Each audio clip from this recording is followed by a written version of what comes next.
Hello friends, welcome to the ninth part of our Constitution series. I am Dr. M. Sivaji Rao, Principal of Sri Prasunna College of Law, Kurnool, Andhra Pradesh. In this video, today I am going to explain about the freedom of speech and expression.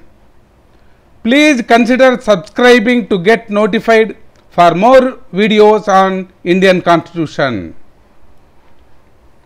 One of the God's gift to mankind is speech. Through this gift of speech, a human being will convey his thoughts, feelings and sentiments to others.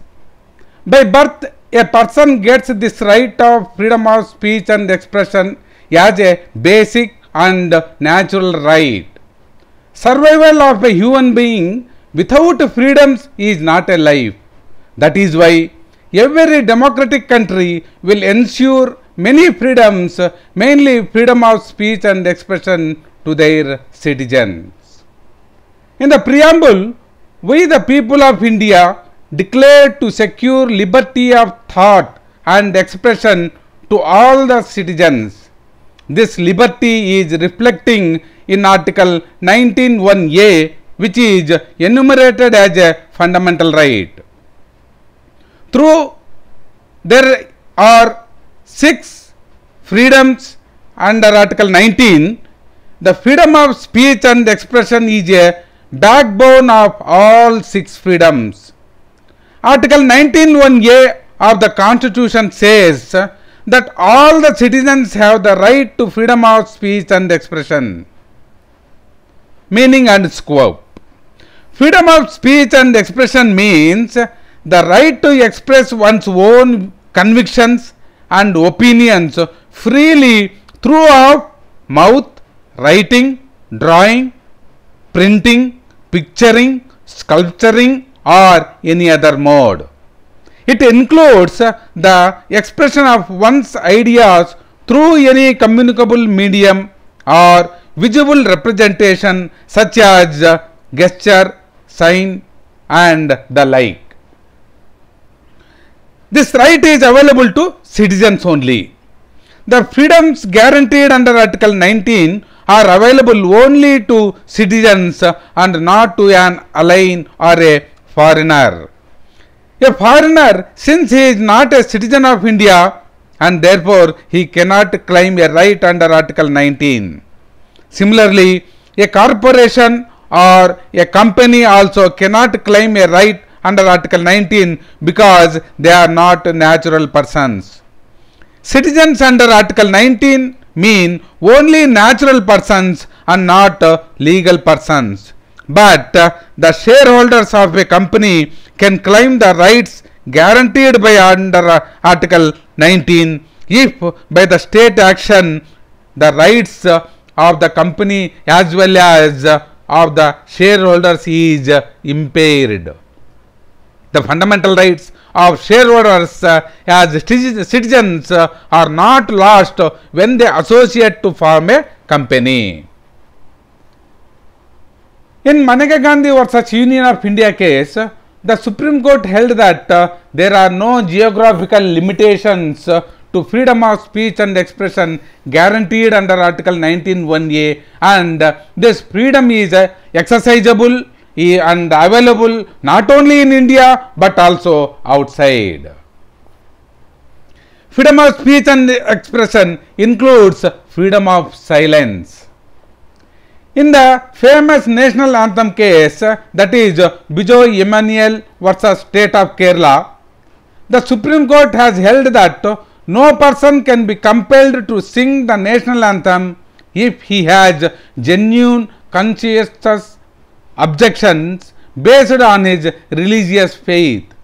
In this case, the 3 children belonging to Jehovah's Witness stood up respectfully when the national anthem was being sung at their school, but they did not join in singing it.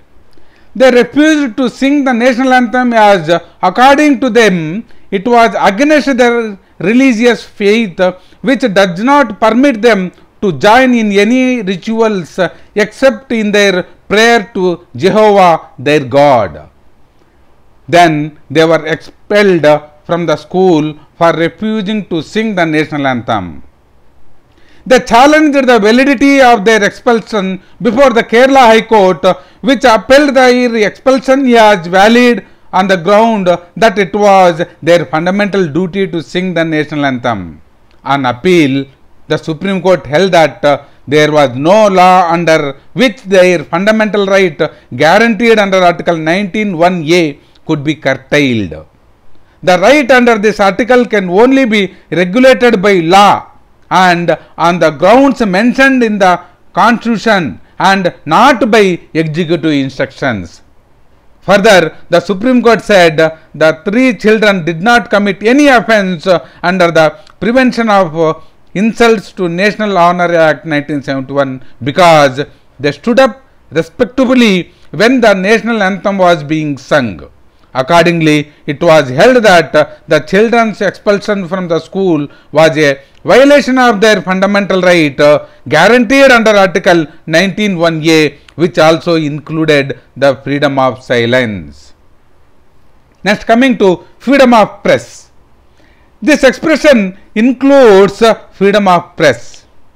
Free propagation of ideas is the necessary objective, and this may be done on the platform or through the press.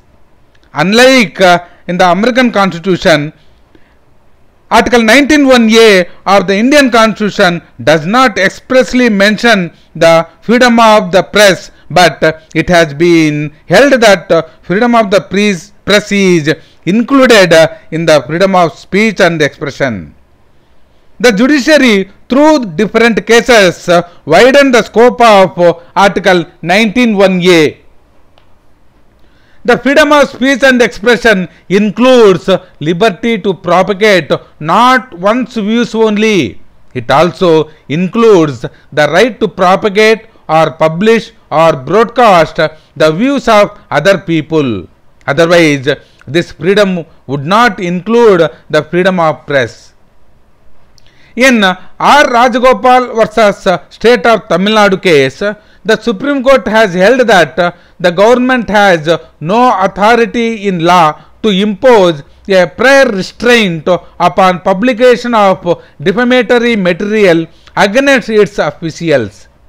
In this case, one condemned prisoner by name Auto Shankar, who was convicted for 6 murders and sentenced to death, had written his biography in jail and had handed over the same to his wife with the approval of the jail authorities.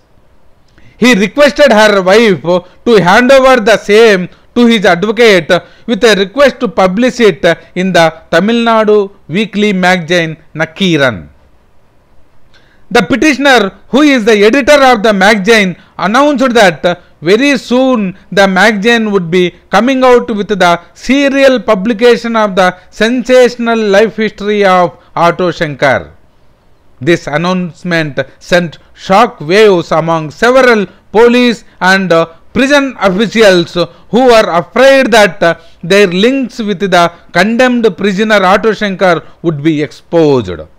Then the IG of prisons wrote a letter to the editor informing him that the Auto Shankar's biography was false, and Auto Shankar had denied that he had written any such book or autobiography, and therefore asked him to stop the publication of serial. Then the division bench of Supreme Court held that the petitioners have the right to publish the autobiography of Auto Shankar insofar as it appears from the public records even without his consent.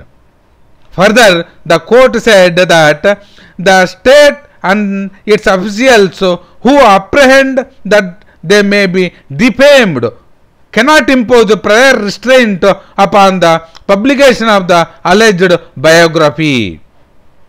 The remedy of the affected officials, if any, is after the publication only. Similarly, in different cases, the Supreme Court interpreted Article 19(1)(a) differently. Imposition of sales tax on newspapers is unconstitutional. Imposing pre-censorship and banning the entry and circulation of a journal is unconstitutional. Similarly, fixing of minimum price of a newspaper is also unconstitutional. However, the Supreme Court held that the press is not immune from any general law. It also held that the press has no right to live coverage of terrorist attacks. Further, the Supreme Court has widened the scope of freedom of speech and expression by including the right to vote, which is also a mode of expression.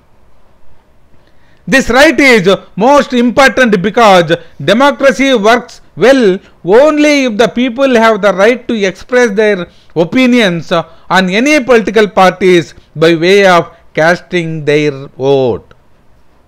In Union of India versus Association for Democratic Reforms case, banning the telephone tapping is unconstitutional because it is invasion on right to freedom of privacy.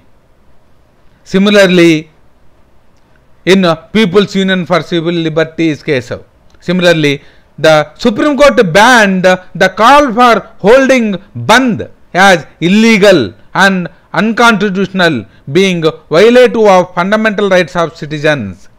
Similarly, the Supreme Court held the right to information through internet services is a fundamental right. Shutdown of internet services is violation of fundamental right guaranteed under Article 19(1)(a).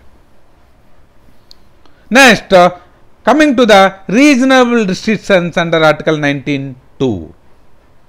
Man is a rational being, desires to do many things, but in a civil society his desires have to be controlled, regulated and curtailed for protection of similar desires of other individuals. The right of freedom of speech and expression is not absolute. They are subject to following reasonable restrictions laid down in Article 19 Clause 2. They are sovereignty and integrity of India, the security of the state, friendly relations with foreign states, public order, decency or morality, contempt of court, defamation and incitement of an offence. So, on the above grounds, a citizen cannot enjoy freedom of speech and expressions. The state has a power to curtail, control and regulate the freedom of speech and expressions under Article 19(2), which is laid down reasonable restrictions, because giving of absolute freedoms will lead to tyranny, unrest and lawlessness in the society. Okay friends, this is the end of my video. I will attach a PDF of detailed notes of this lecture in the description. Please go through it. If you have any queries, please post it in the comment section. Thank you very much. God bless you all.